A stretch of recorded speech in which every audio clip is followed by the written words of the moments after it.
You're listening to the Republic Broadcasting Network. Because you can handle the truth. I'm getting excited about tonight. I'm feeling so amped. You get me down, yeah. Can you feel it? You get me down, yeah. I know you do.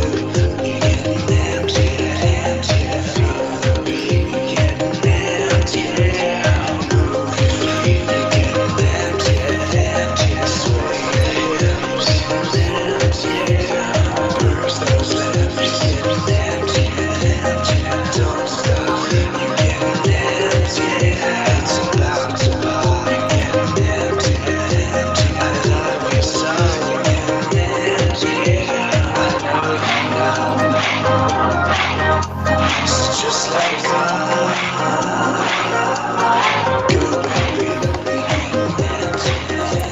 go, baby. Welcome, ladies, gentlemen, fellow slaves of the global plantation. The Vinny Eastwood Show is bad news. It's like the news, but worse. It's the lighter side of genocide. Just because we're being exterminated doesn't mean we can't enjoy it. Otherwise, what's the point of being killed? The Vinny Eastwood Show, where the only thing worse than living in a high-tech global police state run by child-trafficking Satanists is Vinny's jokes. And my very special guest joining me today is a long-time friend of the show from way back in the day, back in the golden era of the internet, back when you remember this, maybe some of you do, maybe some of you don't even, you're too new. You could search anything on YouTube and you could just find it, and it was easy, and you could broadcast about anything without fear or favor, and people were able to listen to it. It was amazing times. These are dark times now, and that's why we've got Stelios back. Come on, the Greek. Welcome back to the show. Yes, I go by the Greek. Thank you, Vinny. It's been a very long time, and it's been many years, just more than you have fingers on both hands, actually. So, yeah, let's get it started. I mean, there's so much we could talk about, and where do you want to go? Well, the question is, what have you been actually up to? Because you were telling me before about how you've got a new platform and a new subscription-only service. But for those who are unfamiliar, please tell us a little bit about who you are and what it is you do. Oh, sure. Okay, well, what I'm doing with the presence on the internet is revived an old project called Ocelli and the Greek, and you find it on ocelli.com. And it's called Ocelli and the Greek Rated Y, and it is restricted. It is only a members only. We've done many stuff over the years. It used to be on YouTube playlist, Ocelli and the Greek, 40 hours of sonic events.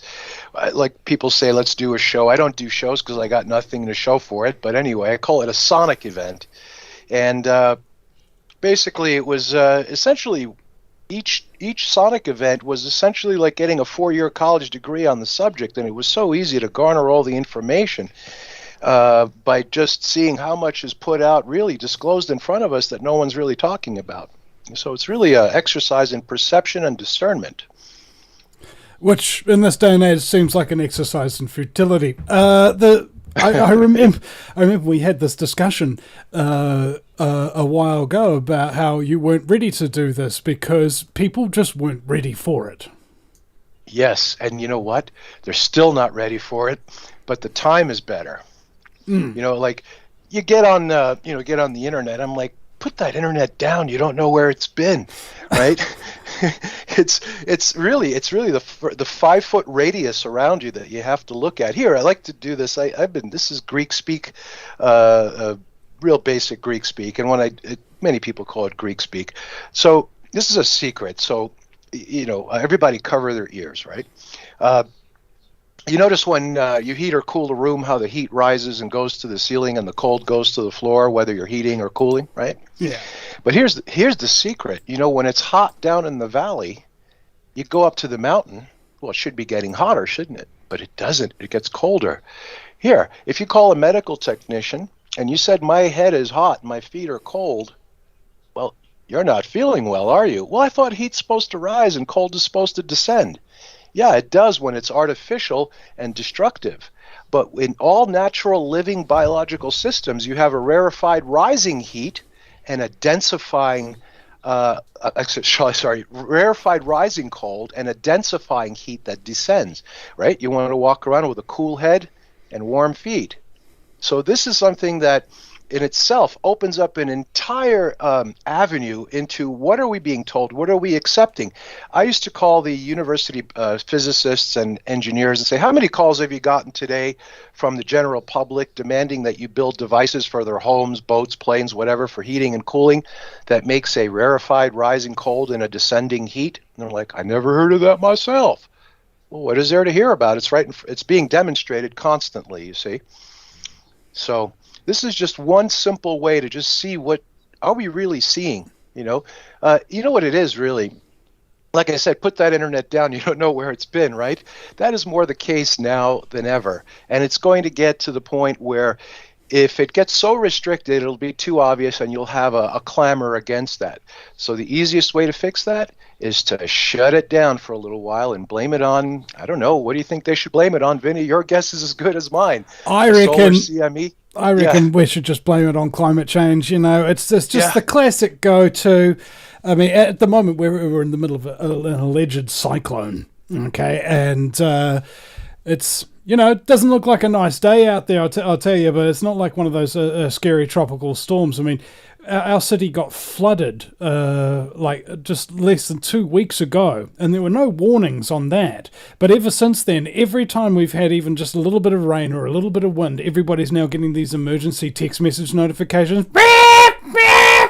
Like real loud, real scary, like 6 o'clock in the morning. There's gonna be some bright red frickin' rain coming. Oh my God, you gotta prepare. You gotta and people are like emptying the supermarkets out and everywhere, all over their social media, clamoring and crazy about it and stuff like that. And I'm like, am I the only one who sees that geoengineering is the real problem here? Well, we talk about weather. I say whether or not, I'd say the majority of the weather is easily manipulated. I used to work before he passed away with someone called Trevor James Constable, who did a lot of the ether work with Wilhelm Reich and all that. Actually, not with Wilhelm Reich, but studied that. So I just basically started telling people, if you take a tube, basically a metal tube like a stovepipe, put it in water on one end and wave it around, you'll see the clouds disappear. Right? And if you aim it downwind of you, they'll get really bad rain and it gets dry behind you. So for about 15 years now, I've been showing people how to do weather modification just basically by waving a metal tube around. I mean, it's actually more technical than that. But it's just like saying your computer is just a jumble of wires, right? It's not. It's actually very well organized. So we've done a lot of experimentation and demonstrations over the years on how we can affect local and, pretty well, it depends if you're flat or round, how far you want to go, how it can be affected. So we're just a bunch of guys running around, barely know what we're doing. Could you imagine what else is available to those that are not talking about it, right? I think it's part of that sort of public consciousness overlay that needs to happen here, where people are schooled in one way and they have that schooling reinforced for a very long period of time in their life, and it's only after a little while that you start to realize that, hey, maybe the stuff I've been told that I think is completely logical, etc., is actually a total fallacy, and that means I have to go back to school again. On your own. Autodidactic is the term, I believe, when you're self-taught. Again, you know what I say about textbooks? Put them down. You don't know where they've been. I used to get very upset back, especially the days we were speaking, because I'd tour the college campus to go to the library, and I'd say, let me take a look at your history book. And I'd go through it, and I'd say, oh, what a bunch of whatever, right? But then as I got older and older, I said, they're actually telling us what it is, or by omitting certain words. When you pick up a regular college or whatever academic history book, it says history on it. You go through it, and you see all these. Most of this didn't happen this way. But why should you not get upset is this reason. It just says history of whatever. It doesn't say the true history, does it? Guess not. So, yeah, they left that one word out that makes a big difference, bigger than you'd ever imagine. So what happens is when they leave that word out, you're going to have to wait for the best part to come last. When you see a complete term and it's defining itself, the best part comes first. Okay. Getting philosophical here. I don't know, but yeah, we could go down that road. But I've noticed RBN, the format here, is pretty much a people seeking freedom, a platform where people like to talk about things where they can't in other places. Yeah, Ideally. and ideally, right. And one thing I've noticed that many of the things that I hear people discussing can also find their solution within the actual context of the problem itself. And I can give many examples if you want to free ride that one. Pick a topic, we could get into it. Go on. Well, I mean, Okay. if we're talking about a topic of things, I mean, getting around censorship, and I think also it's the deplatforming, the demonetization, the drying up of revenue for anybody who wants to make a living by telling the truth and doing the right thing, as opposed to people who want to make a living by lying and selling crap. Yeah, right. You know what I noticed? They call them the elite. I think they had them in your introduction somehow indirectly. Think of it as a horse race. It's not them or us, or they're up there and we're down here, or whatever. You ever watch a horse race? The guy in last place, he's still looking forward and beating his horse as hard as the guy in first place, right? They're not in the middle saying, hey, why am I back here? How did you get up in that place, right? No, everyone is riding in that horse race as if they're running it by themselves. Watch a horse race next time. They're not looking around. So what I suggest, and I have been suggesting to people, once you start picking up on the clues, and the reason I say that is because a clue is like a hint, right? The way people react to information could be two ways. One is you outright tell them what they should do. And most people find that kind of affrontish, right? Or you can just give them a hint or a clue. But what if they're not good at taking hints? So there's somewhere in between directly telling them what they could do or should do and giving them a hint. And I've been exploring that a lot recently. And how do you come out and tell people or show them another way? See, but how do you do it in a way where it's not taken as an opinion or a suggestion, but it's something they can grab and act on, right? Yeah. I mean, the thing about it is, it's like getting people spurred into action. It greatly depends upon the individual listening, because I said to, somebody said, like, what's the point of your show, Vinny? And I go, well, during every broadcast, I hope, maybe, there's one person listening who's heard a story from the guest or heard something from me or whatever that has resonated with them to the point where they actually start to change what they're doing with their life. Okay? Yeah. But all that benefit from all that change is theirs, and all credit to that change is theirs as well. We didn't force them to do anything. We just told them something they can't unhear, and the action thereby lies with them. And within a level or concept of community, here's an example. Like, let's say you have a dictatorial situation. By the way, a dictator is not necessarily, again, like true history versus history. You can have a benevolent dictator, right? So having a dictator is not a bad thing if it's not a bad thing. So we've actually demonized a lot of terms.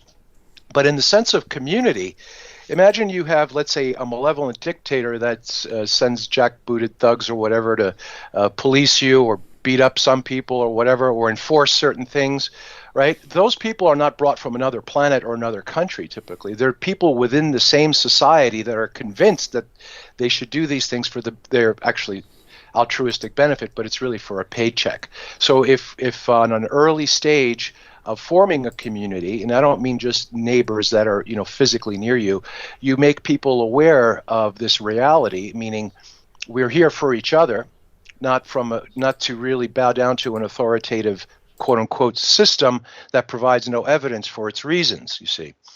So I think a lot of it is basically the concept of communities. If you read about ancient, for example, societies, most typically when they fell, it was because of what? Outside invaders. Right now, we're operating in a system through the entire planet where all of the quote-unquote governments and authorities are in lockstep with each other. You see, there's no change. There's no difference. It's a slight variation. So I think that the local community, and it's a mindset, by the way. For example, you and I could be in the same local community, even though I'm in Tucson, Arizona, you're in New Zealand. You see, this is a much bigger concept than just physical, you see. And I think you hear that term a lot about forming communities. But essentially, if the whole is made up of its parts, and the parts don't know what's going on, let's say essentially 5 feet around them, or what they come in contact with. For example, if someone turns on the television, that is still part of their 5-foot radius, you see. And if they receive a piece of mail in the post, that's still part. Do they understand what they're reading? Do they understand what they're seeing? And I would beckon to say most people are not aware of the most basic things. Why do you think that people are so easily programmed? All right. Okay.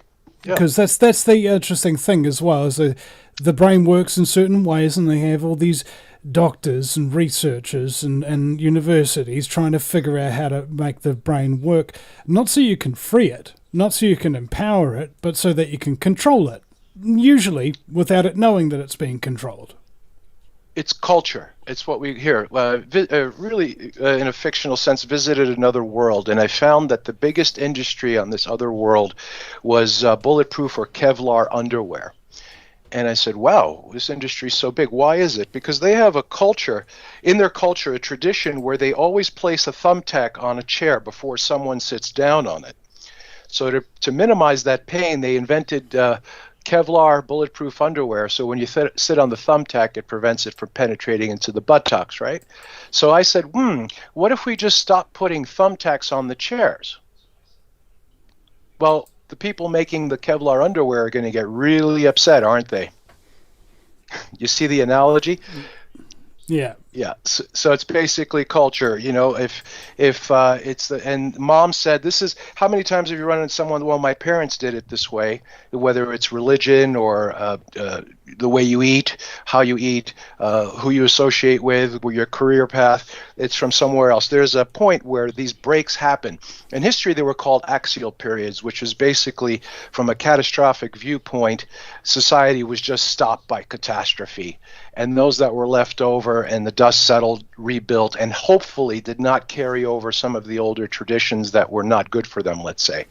So we tend to live in a human mindset that when the society is rebuilt, we typically don't reevaluate what we used to do. We go back and grab them and revisit them again. So that's one of the main things. I've gotten into eschatology very often. What's the Greek going to talk about? Well, the end, of course, right? And one thing that you find out is, you've heard of many things about time. Some say it doesn't exist. Well, for those that say it doesn't exist, it's just the memorialization of change in events. When things change, you record them, that's time. If there's no change, there's no time. But essentially, all of the people that came before us told us that we're in a cycle of roughly 6,000 years or so. In many ways, they've said it, usually day counts or whatever. And at the end of this society that we know will end. And there'll be, let's say, almost a century of dust settling, and then it'll be picked up again, and it won't be anything like this. But what it really depends on, it will be affecting everyone, but the more special individuals, those that are not, let's say, soaked in fear, right? Like, for example, those that have a free mind and have knowledge and are generally good people will not be subject to the calamities of those that are living in fear, for example, right? It's kind of like if someone cries fire in the movie theater when there is none, the people don't think, they just run. But if the one who says, I don't smell any smoke and I don't see anything, I just better remain calm, does a lot better. So essentially, we're in that time period. And if you remember, maybe you do, maybe you don't, just to refresh, 1998 was basically the end of time, and from 1998, roughly 3.5 decades or so, is the credits part of the movie. Just like, for example, you make a 2-hour movie, you don't buy exactly 2 hours worth of film. You buy about 2 hours and 10 minutes because you're going to show the credits in the end. So roughly since 1998, we've been running in the credits. And one of my main spiels was between 2018 and 2025 is going to be one of the 7-year periods that's going to prepare us for the next 7-year period that's going to come between 2025 and 2032, which we're going to get into a very ultra-conservative mindset. When I say ultra-conservative, just imagine what religious fundamentalists share, whether, for example, you are a religious fundamentalist in the Christian flavor or the Muslim flavor or whatever. They very much share very same conservative ideals, if you know what I mean, right? This is going to be brought and hoisted upon the world. But before that, you're going to see a lot of chaos and debauchery and loosening of things. By the way, this is all being done by the same people. So when we do switch over in the next few years, you see it a little bit now starting, pushing back against the extra liberal, whatever socialist agendas that you've seen. But it's going to really pick up steam around 2025. And you're going to be living in a very, let's say, ultra-conservative, fundamentalist kind of mindset. You will know that this is coming upon the entire earth when you see a tremendous focus in the Middle East with what's called a revival of a country called Assyria. It's in northern Iraq. So let's say you look in the paper, in the news, and you see there's a civil war in northern Iraq and a new country is formed called the New Assyria. We are on. It's on, bro. It's on. So this is around 2025. So all the things that people are talking about now and all this stuff, I've discussed in the past. So don't worry. I was actually on a interview at the end of, I think it was the end of 2019, beginning of 2020. There was supposedly a lot of, what do they call it, sword, whatever, with when they clang swords with Iran. And I said, saber rattling? Saber rattling, thank you. Yes. It's not going to be a militaristic war. It's going to be biologicals. So this is before 2020, just at the beginning of 2020. So these things are easy to read. Like, for example, if you know about cooking and you walk into a kitchen and someone's got milk and flour and sugar and chocolate chips and the oven's preheated and butter, you know they're going to be making cookies or a chocolate cake or something, right? You're not going to be totally clueless because you know about cooking. So pretty much what I've been doing is running pretty even keel because I've pretty much seen many of the hints and things that are coming, and they're all on time. And these things are on a multiple decade, let's say, scenario. It's not like how many times have we heard, well, the world's ending in September so-and-so 2016, right? We're still here. It doesn't work that way at all. So this is part of my main dictate, is to just stay calm. Remain calm. Keep increasing your own influence on yourself first, right? Here's the thing. I hearken back to a lot of the ancient texts, and we live in sort of a monotheistic kind of thing where you hear about God a lot. I always say if you read any of the ancient texts, there are many gods. Well, so what, Greek? But you know what you'll find out? It's contrary to what people say. There are many gods, but you know what? There's only one of you. You see? So, right? It's very different. Where it's all reversed now. It's many of us and one God. It's not like that at all. So it's no matter what you find out about anything, even if you think there's just one God, guess what? There's only one of you. So let's start with that one of you first. And really, like I said earlier, with the secret about the natural cold rising and the natural heat descending, opposite of when you burn a fire. When you burn a fire, the heat rises, or when you have an electric stove, the heat rises, because that is a product of decomposition. When you throw something in the fire, are you building it up or breaking it down? You see? So whenever things are being built up, the cold rises and the heat descends, just like in your body. Right? You should have a cool head and warm feet. So this is basically one of the basic things. The other thing is communication. I always found out when I gave proprietary or rarefied information to people, it was like giving people fish. They just walked away and said, patted me on the back, good boy, you're very smart. My intention always was to find people that were good at communicating so they could communicate it to others, right? Yeah. The waterfall starts from one drop of water. Right, but if it just goes into a bucket and stays there and evaporates, it's not going to get out. The other thing I say about that, the thing about communicating like this, they're doing this, what should we do? I said absolutely nothing. To the point where the silence in inaction is deafening. I think I was on an interview quite a few years ago with Freeman or something, and he got me on when the Trump election happened, and there was a lot of whoop-de-doo here and all over the world, by the way. And I basically said, well, what you do about voting is if no one showed up at all, those government buildings would be emptied out within a few days, because they'll all look at themselves as no one showed up to vote. That means they found out what it's about. We better run right now while we still can. You see? Of course, that'll never happen, because there'll always be one person who's stupid enough, and then he'll vote, and then the party that he votes for will get 100% of the votes. You got it right. Yeah, you got it exactly right. I'm so glad you said that, because this type of stuff is all or nothing. Right? It's all or nothing, really. It's really, or let's say, even if the great majority, I think a lot of social statisticians and engineers says it only takes 2 or 5% of the population to change the entire population. Yes, well, that depends on their ability to manipulate the rest.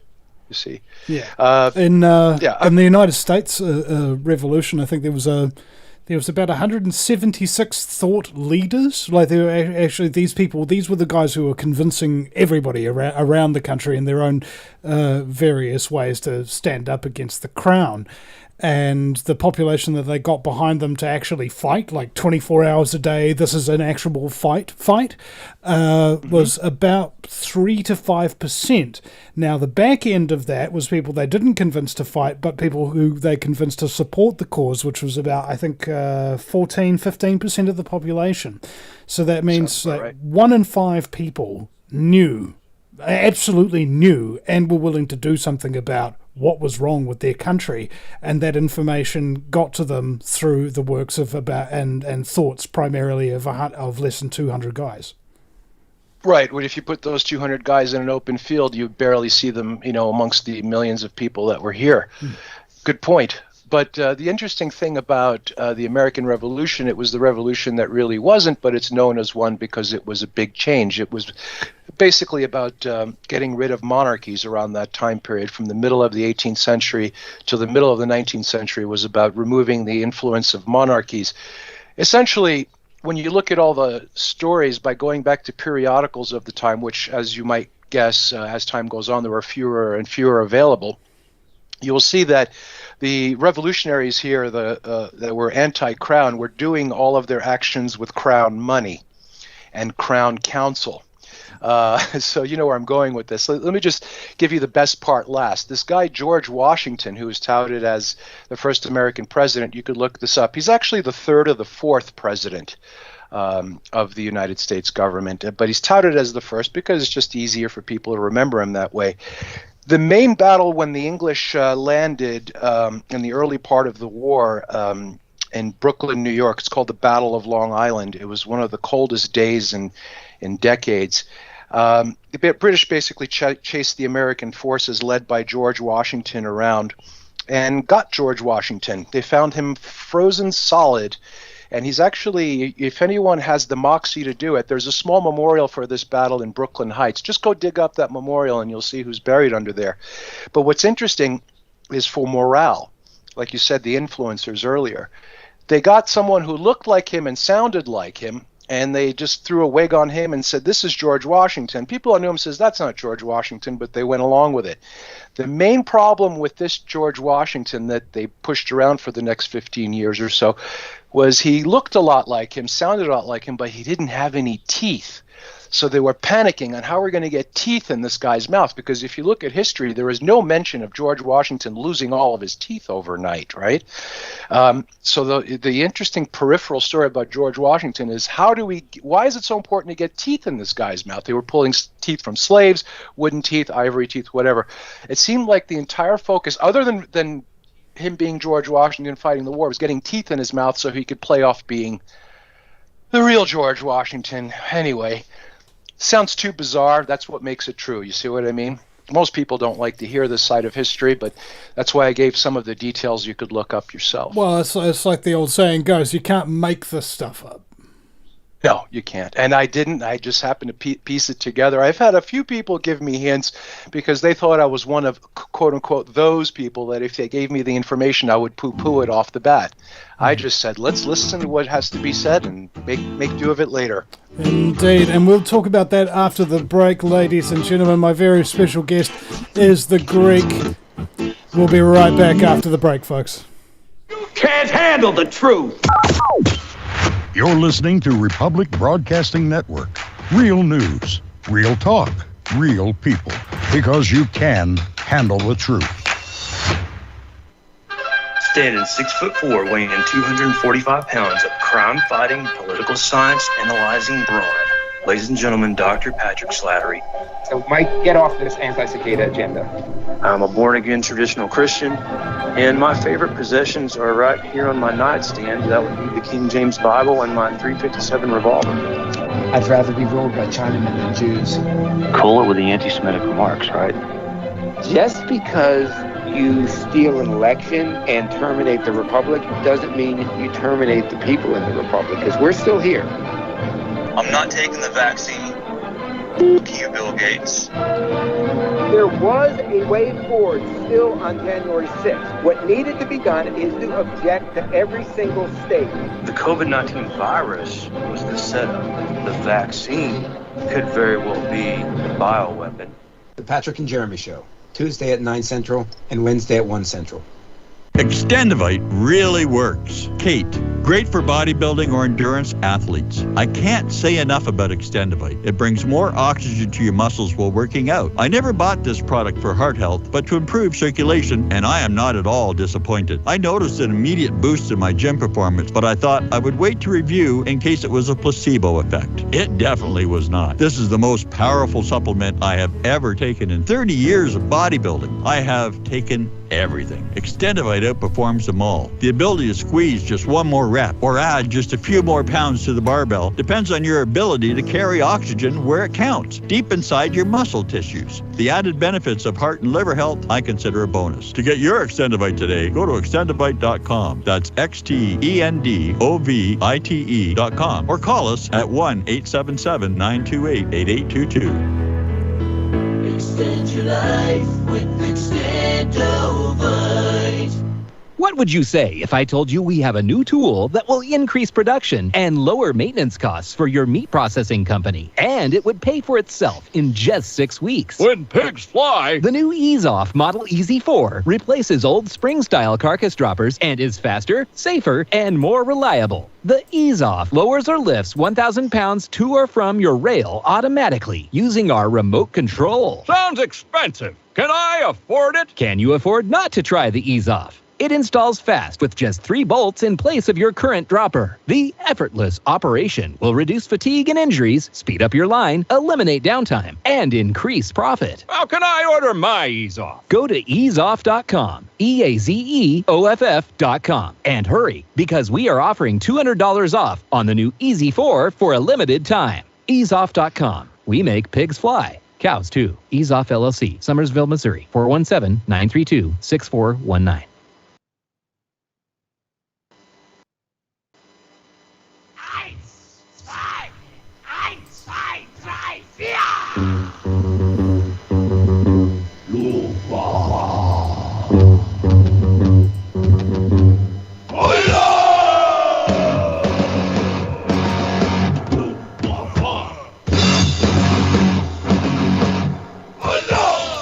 Rockefeller Standard Oil's patented technology was traded Wilson him on me, who happened to be the Nazi.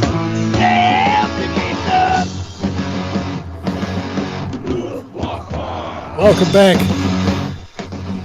Welcome back, ladies and gentlemen, to the show that's all about keeping your Luftwaffe aloft. It's the Vinny Eastwood Show. And we're on republicbroadcasting.org. The call-in number is 512-248-8252 or 1-800-313-9443. My very special guest is the Greek. Welcome back, Greek. Thank you, Vinny. Hey, you guys could talk about the vax here. I heard something mentioned on the break. No, we can't. Okay, I wasn't questioning ability. Maybe should we talk? Oh, there's so much kind of thing you don't know. It's I don't know. Yeah. Let's try a little bit. You want to try a little bit? I'll be easy. It's like walking into a destroyed city, and you know that there's snipers in there, but you don't know where they are, you know? Yeah, well, I go for the Carlos Castaneda Don Juan. He says, what would you do? He told the old medicine man, if you walk around and you feel the ebb and flow around you, and he says, what would you do if a high-powered sniper had a gun trained on your head through a scope and is ready to pull the trigger and he was a mile away? He says, I would never be in that situation. Right, so to ponder that. But here, maybe we'll try a little and then I'll jump off. I have received every vaccine that has been designed to treat or cure disease. How many vaccines have I taken? 0. That's right, because it is a social thing. And I'll give you an example without filling in the middle. Recently, I was with someone in public about a year ago, less than a year ago, let's say, and they had a table set up with nurses and whatever, people with clipboards to receive a vaccine. And one of the person that I was with goes up to the table and says, blah, blah, blah, you shouldn't be doing this. It's blah, blah, blah. And the nurse and the people that were with her made fun of him and said, oh, we have one of those anti-vaxxer nutcases here. And the people were laughing. I said, okay, wait a second. So I walk up to the nurse and I prominently speak loudly so everyone can hear me. I say, okay, so you're administering this particular ABC vaccine. Are you taking into account the body weight, age, and blood type of each of the people that are going to receive this? And she's like, drops the clipboard, the syringes fall down, starts gathering everything up. We have to move somewhere else. Do you see the difference? There is no one size fits all. I have gone through, I've been looking at this for over 30 years, Vinny, and all of the actual scientific paperwork on it. Like, for example, if I give you a technical document that's 900 pages long and the introduction states we're looking for the efficacy through experimentation and clinical trials to see how effective it is. Well, you quickly go to the conclusion. You go skim through. You don't even have to skim through 900 pages. You go to the conclusion. Read the conclusion.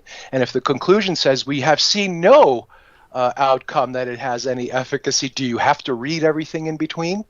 Not at all, but it's good to have as a reference. What I found out is that all the trials that have ever been done on any type of injection always took into account the age, the body weight, and the blood type of the recipient versus one shot fits all or one shirt fits all, whatever, right? So if they're giving you a one size fits all, guess what it is?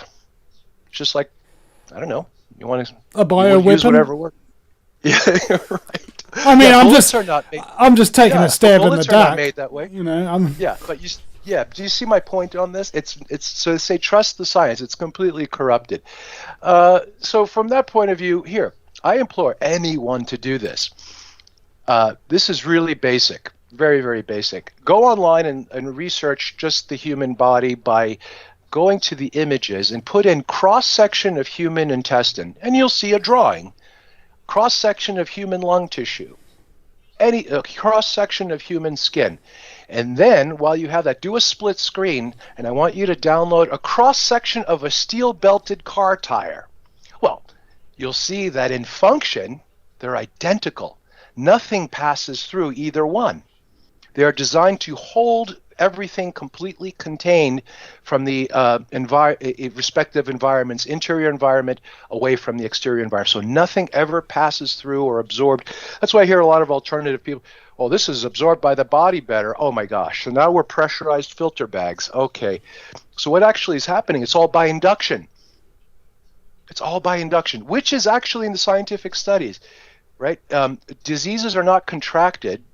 They're contracted when you're in a doctor's office because he has a commercial license, so you're actually getting into a contracted. But in scientific research, diseases are induced through induction. And what I mean by induction, it's the process of, I've got this cordless toothbrush, and when I want to charge it, it goes into the charger pod, and there's no metal connection. It's just plastic on the bottom. It goes right into, it nests in there, and it charges. Another example of induction, other than the sun in our atmosphere, is you ever see those glass top induction stovetop ovens where you have the pot of boiling water and you move the pot aside, put your hand right on the glass? It's not even right. and you put the pot right over it again, and it starts to boil. That's the concept of induction. And that's how our bodies work. And it's amazing because there is no physical pass-through in the skin, the intestines, the lungs. What happens is that all the material we take in as nutrition or air we breathe in the lungs dematerializes energetically and reappears on the inside of the body, no different than in Star Trek, the fictional show, the replicator worked. Now, think how empowering this would be if it was taught to us as children. That we know that we can dematerialize matter and have it rematerialize inside of our body, meaning it happens in our stomachs and intestines or in our lungs with air, rematerializes inside of our body. And this is how we work. And the opposite is true. When you used enough of the energy and the material in the body, it dematerializes and materializes in the bladder and other places for elimination. Right? And this is shown. You can see this on your own. This sounds fantastical. And by the way, saying this to let's say a large audience, well, right away the initial reaction is this guy's crazy, or it doesn't make any sense because we're told the opposite. But you can see it with your own eyes. This is the world that I live in. Reality. Right, but it's this type of, because think about it for a second. If you look at a cross-section of a human intestine and the cross-section of a car tire, and it looks identical in structure, nothing passes through. How are we receiving the materials into our body? There's only one way, because they state it scientifically. It's by induction. It's a non-contact means of transferring energy. Now, imagine we are, again, taught this as young children, and this is our mindset, and we know this is happening and we could prove it. What kind of technology we would have, what kind of beneficial technologies we'd be using right now. Instead, we use this, whatever technology you want to call it, because they say we originally started our technology based on fire. There are other worlds that started the technology based on magnetism. So they're still with horse and carriage, but you go into their homes, they have this 1 foot or quarter meter diameter globe in their house that heats and cools their room all year round, and it's not plugged into anything. That's the world that I live in, which, again, if I describe what I just did and can prove it, it sounds like I'm the one with the fantastical, fictional reality, but it's the other way around. Yeah. Well, I think most things that tend to make sense are often just lies, and things that just appear like real crazy and like, I can't believe that. That's probably the truth, you know? Yeah. It's like Occam's razor in reverse, you know, the craziest, most uncomfortable, scariest thing that you hear as an option is probably the correct one. Oh yeah. And when I hear Occam's razor, I always think of that analogy. It's like it's if you heard that it was normal to drink razor blade, swallow razor blades, people would attempt it as a normal thing, and I'm telling you, it shouldn't be normal, right? But all of these things. Let's look. The concept of reference materials are there, so we all have a starting point. Like a benchmark when you survey. Where do you measure from? And all this other stuff. I think you might have heard me speak and hammer the concept of etymology. Most people, when they want to find out what a word means, they look it up in a dictionary, right? Well, let's stop for a second. Diction has to do with the way you pronounce something. That's why when you look up a word in a dictionary, it's a purely social artifact. The first thing they show you is this odd spelling of the word, how it should be spoken phonetically, and then the most popular meaning. You ever notice that in a dictionary? Where that's what's popular, because they want all their subjects or slaves to be uniform, right? But if you look up etymology, that gives you the root meaning of the word, sometimes its origin in another language, or what it really should be used for. For example, the word nice. I can tell you what it means, really, but I tell this to people, they kind of chuckle. But what's funny, when they have one of those stupid rectangles, I tell them to look it up on that. When people look up stuff on their own, it seems to have like about 70% more kick when they find it on their own. It's real interesting. But if you look up the word nice in etymology, etymology, the definition of the word nice is foolish, stupid, senseless. And the rest, it goes on along that vein. Not what we mean when we say have a nice day. Or are we really meaning that? Are we really using that spelling? You see, be careful what you say. Have you ever heard that we create things with our words? So a lot of religionists believe that, right? Yeah. Yeah, think about it. Yeah. Now, typically, before we speak, shouldn't we think?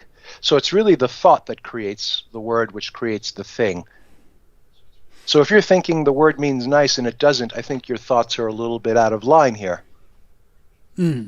Is one way to approach it. Yeah. Don't have a nice day. Have a great day. Yeah, well, yeah, the free guy. Yeah, yeah. That's the term. I think that's where the term NPC originated. I've been using for about 2 decades the term. I'll tell you how I came about the term before I tell you the term. How's that? Okay. All right. What do all humans have in common? Well, they take up space, physical space. They displace space, don't they? Yeah. Right. And I said living humans, let's say. So if they're alive, they have body heat, right? So they're by definition space heaters. So that's why when you hear them complaining, it's like, oh, my cord is kinked. Don't step on my cord, right? Or I'm unplugged. Or turn me down, turn me up, right? So this is kind of the pun or the fun I had with it before the NPCs came out of it.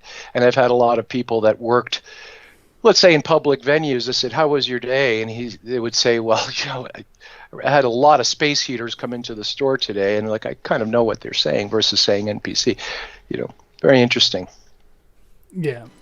I think what's happening is a lot of people are incapable of their own independent thought because they've never been trained and yes. They've never seen any example of a real independent person. Like if you're born to parents who were like just brown-nosing slave scum, all right, just the worst of the worst. They're always watching TV. They're never spending any time with their kids. They're never actually raising them up to be something. Right? They're just going along to get along. They're paying the bills and so on and so forth. They make sure you got food and everything, but they don't make sure you got love. They don't make sure that you got spirituality. They don't make sure that you've got your own thoughts in your heads. They don't make sure you got your own independence and your own will to live. But when you go off from that, all the primary growth years of your life from 1 to 7 have already been taken up. And now you're operating under, like, what was it? Dr. Bruce Lipton was talking about 96% of your programmed behaviors are locked in by the age of 7. So Are we talking about a population that is just too far gone, and it is just a waste of time, and we're just looking for that that small percentage that is left that had parents who actually did some work on their children first? Yep. A lot of it also, you might have left out that some people were raised in those conditions, but never accepted it for some quote-unquote spiritual reason. The black sheep of the family, let's say. And in my case, it might be the red-spotted sheep or something. You see what I mean? How many times have you heard people being raised in that structure that you... by the way, what's worse? What did you call them? What's worse than a slave brown-nosed scum is the slaves to the slaves of the brown-nosed scum, right? So you see how it's like a fractal, But I would suggest that whoever gave you that up till 7 years old is more correct than anyone can imagine, because those are the formative years. Typically, when your adult teeth come in, now you're pretty much set. It's kind of like the sidewalk concrete starting to get hard. You can't put your name in it anymore, right? You measure that by the adult teeth. So, like you said, 8, 9, by 10, usually the latecomers. That's why a lot of Rudolf Steiner's philosophy was don't teach mathematics and technical things until the adult teeth come in, because that crystalline structure in the teeth aids memory, by the way. A lot of esoteric stuff there. But yes, raising children is one thing that people have really not considered enough. And how can you consider it enough? Because it's even the parents' chance to do it over again. Right? What would they do? I mean, the amount of wisdom that can be imparted to a child is really infinite once the parent realizes that here's my chance to do my upbringing again in this person. And that's been tried, but it's got to be done the right way, right? Think about it. If this was done, if every parent said, I'm going to raise this child better than I was raised, we would be in a Superman, Superwoman society right now. But we ain't. There's the big but. Yeah. There's only two things that you can guarantee about reality. It is what it is, and it isn't what it isn't. And no, it's not. Yeah. And there's a lot of people out there who think that if they just believe strong enough, it'll all come through. Some savior will come out for them. It's like, dude, just look right in front of you. Yeah, what can you see? Well, stuff I've got to do. And are you doing it? No, I'm waiting for a savior. Okay. There's something inherently wrong with your approach to life. Okay, have you considered just shutting up for a minute and listening about something? Maybe doing some introspection so that you can actually start looking at these things that are right in front of you that you're ignoring doing and start actually having a motivation to do something about them. Have it not occurred to you? Here's the thing, Vinny. We're given all of it. All of the reference materials we're given are generally good. And just because a history book seems like a bunch of bollocks or whatever, it doesn't say true history, so don't take offense. When you turn on that TV show called The News, are they saying these are the real events of today, or is it just called The News? It's a TV show called The News. It's just not something that, basically it's what the contents are typically disclosed. Yeah, I mean, news is an acronym for notable events, weather, and sport in EWS. And right. Unfortunately, when people talk about the news, they're not really talking about the sport, are they? Here we go, ladies and gentlemen. We'll be right back after the break.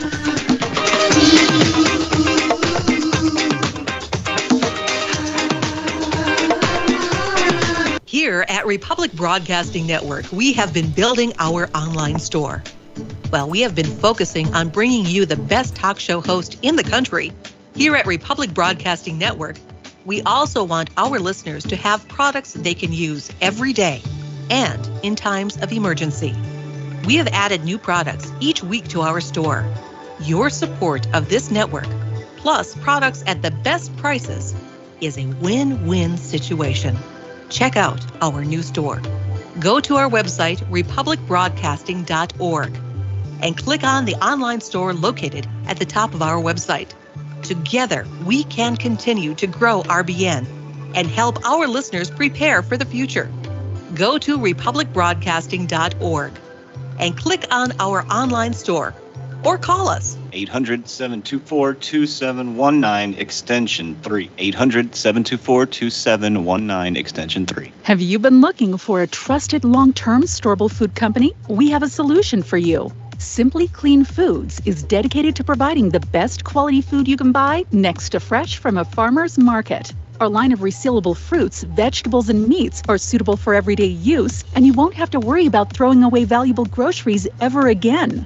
Our food is completely GMO-free, and our stringent quality controls, plus testing for heavy metals, makes us unique in the storable foods market. Simply Clean Foods' primary focus is to bring clean food to people all around the world and change the way we look at freeze-dried food in our daily cooking. When you purchase from Simply Clean Foods, not only will you be receiving high-quality food, but you will also be supporting veterans in need across the country and those who are affected by natural disasters. Go to republicbroadcasting.org and click on long-term food storage in the rotating sponsors banners to support RBN. Simply Clean Foods. Do it today. Find your inner rebel at Dixie Republic, the world's largest Confederate store, located in Travelers Rest, South Carolina. The anti-white, anti-Christ, anti-Southern world ends at the asphalt. Welcome to God's country. Log on to DixieRepublic.com to view our Southern merchandise, from flags to t-shirts to artwork.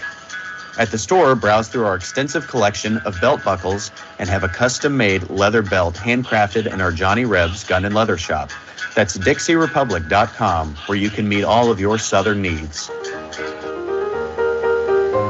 Support those that support the network. Support Dixie Republic at DixieRepublic.com. Email ProudSouthern123@gmail.com and let them know that RBN sent you.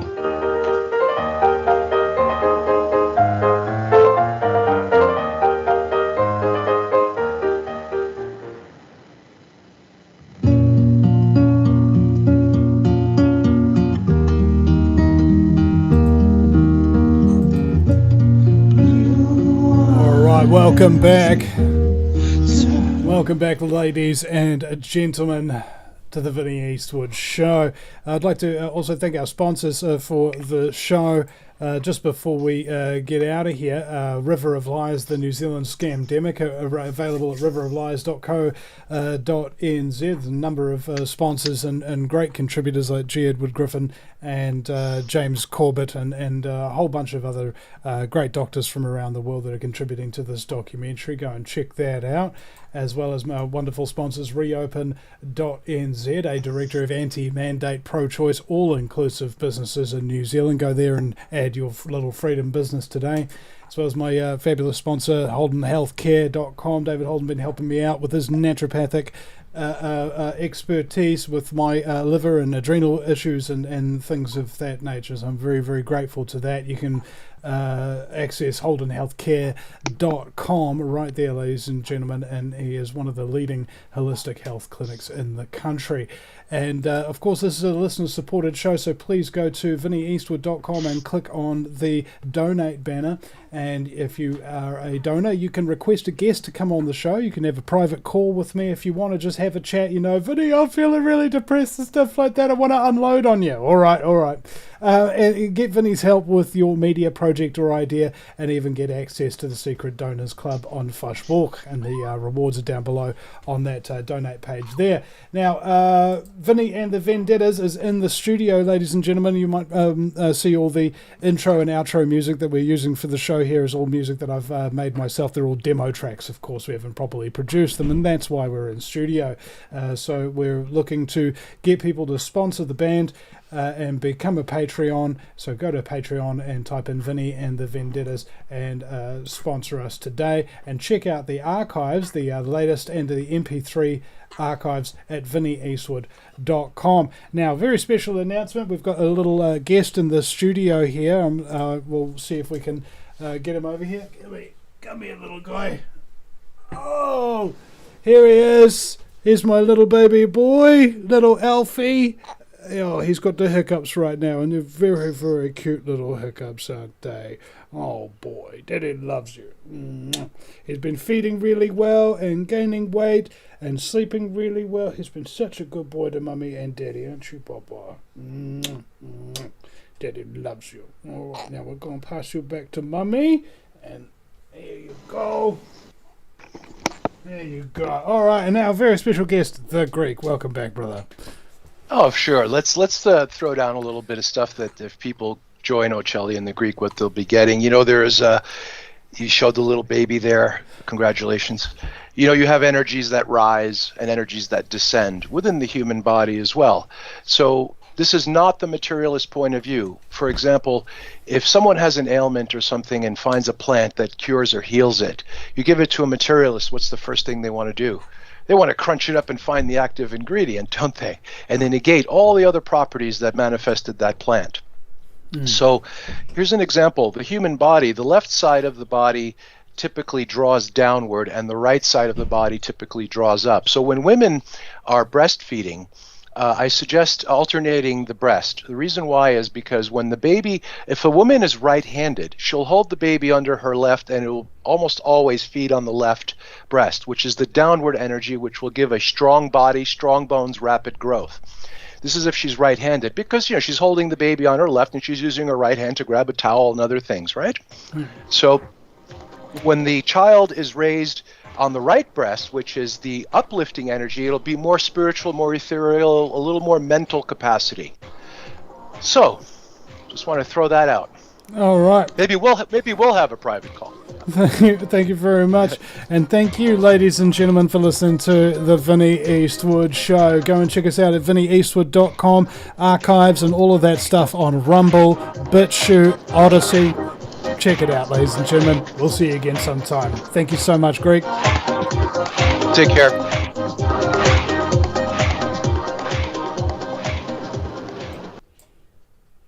All right.